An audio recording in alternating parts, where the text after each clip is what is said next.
ድንግል ማርያምን ጥሯት ስለ ሀገራችሁ ብላችሁ የሰማችሁ ነው። ድንግል ማርያምን ጥሯት ስለ ቤታችሁ፣ ስለ ኑሯችሁ መቃናት፣ ስለ ትዳራችሁ፣ ስለ ስራችሁ፣ ስለ ስኬታችሁ፣ ስለ ጤናችሁ፣ ስለ ሁሉ ነገር እመቤታችን ጋብዟት ድንግል ማርያም።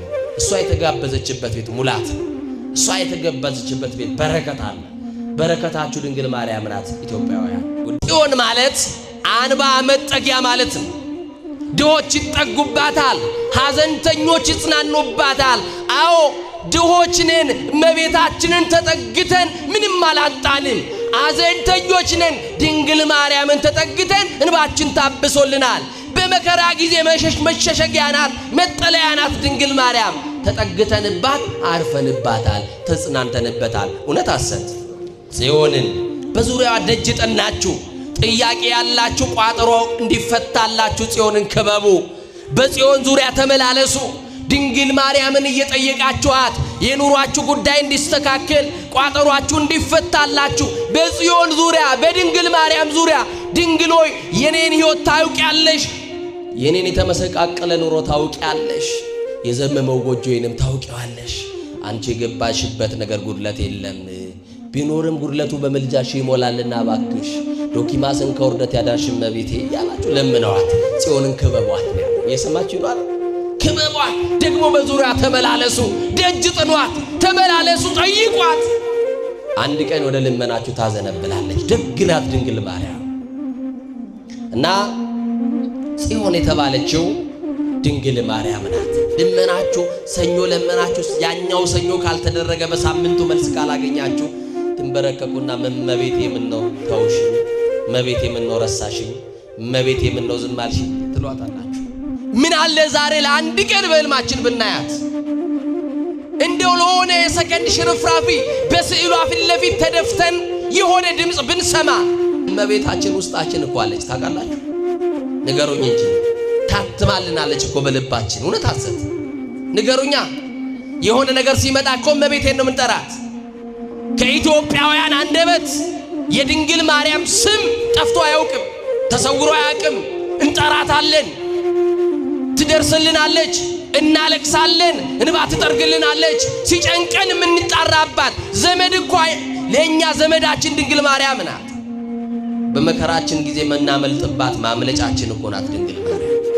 ይኸውልህ አንተ ስታለቅስ አብሮክ የሚያለቅስ የለም፣ ሲኖርህ የሚያጫፍርሃል። በደስታ ጊዜ አለ በቁልምጫ ቃል የሚጠራ፣ በርህን ሳይነጋ የሚያንኳኳ ሰው አለ በዙሪያክ። በደስታም ባዘንም ግን እመቤታችን አለች። እውነት አሰ እመቤታችን ቅድስት ድንግል ማርያም ዛሬ በሕይወታችሁ እንድትገለጥ ትፈልጋላችሁ ብዬ በጠይቃችሁ አዎ ነው የምትሉኝ። ዛሬ ግን እያንዳንዳችን የሕይወታችን ጥያቄ እሱ አይደለም። እኛ ጉዳያችን እመቤታችን ብናያት ባናያት አይደለም ጉዳያችን። እኛ የቤታችን የኑሯችን መስተካከል ነው አሁንም ያስለቀሰን። ዘላለማዊ ሕይወታችን አያስጨንቀንም። ከእግዚአብሔር ጋር ያለን ኅብረት እንዴት የተመቋረጡ አያሳስበንም። ንስሐ አለመግባታችን አያሳስበንም። አለመቁረባችን አያሳስበንም። የበደልነውን ለመካስ አንጨነቅም። የቀማነውን ለመመለስ አንጨነቅበትም። አሁንም እየቀማን በአመፅ መኖር እንፈልጋለን። ቃሉንም እየሰማን እያጭበረበርን እየሰማችሁ በዓለም ውስጥም በእግዚአብሔር አንድ እግራችንን እዚህ አንድ እግራችንን እዛ ጥለን ማን ነው ዛሬ እንደው በእመቤታችን ብና አሁን የግብፅ የስደቷ ጊዜ ነው አይደል? እንደው አይነ ሊናችሁ እንደው ዲዘግታችሁ እንደው ዝም ብላችሁ አስቧት እስቲ እመቤታችን አታውቃላችሁ ድንግል ማርያም አያችሁ ከህሊናችን በአፋችን ነች እንጂ በልባችን ውስጥ ያለች አይመስልም። ስለዚህ በአፋችን ምን ጠራት ድንግል ማርያም በልባችን እንድትሳልብን ዘውትር እንድንማጸናት የዘጋችሁትን ውዳሴ ማርያም ከፍታችሁ ጸልዩ፣ ጥሯት። የሰማችሁ ነው። ማሪን አስምሪን በሏት። የነቢያት ናፍቆት ነቢያት ብቻ ሳይሆን እኛም ዛሬ እንናፍቃታለን። ድንግል ማርያም በነገሮቻችን ሁሉ ስትደርስ የሚበጠበጠውና የደፈረሰው ነገር ይጠራል፣ የሚነደው እሳት ይቀዘቅዛል። ውዳሴ ማርያሙን ከጀመርክ ስንት ዓመት ሆነክ?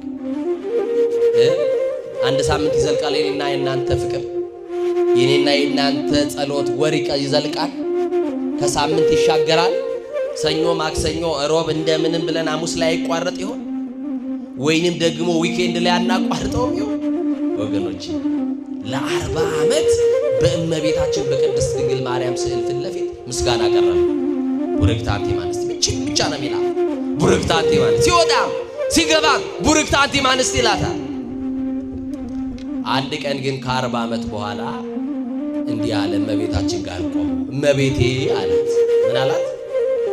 በሏት ግድ የለም ምን ነው 40 ዓመት ሙሉ ቡርክት አንቲ ማንስ ስልሽ አንድ ቀን ድምጽሽን ማታሰሚኝ አላት። ምን አለ አንድ ቀን ብታነጋግሪኝ እኔ እኮ አንቺን እናፍቅሻለሁ፣ ያንቺ ድምጽ ይናፍቀኛል፣ ያንቺ መልስን እጠብቃለሁ። ምን ነው እመቤቴ ዝም አልሽኝ አለ።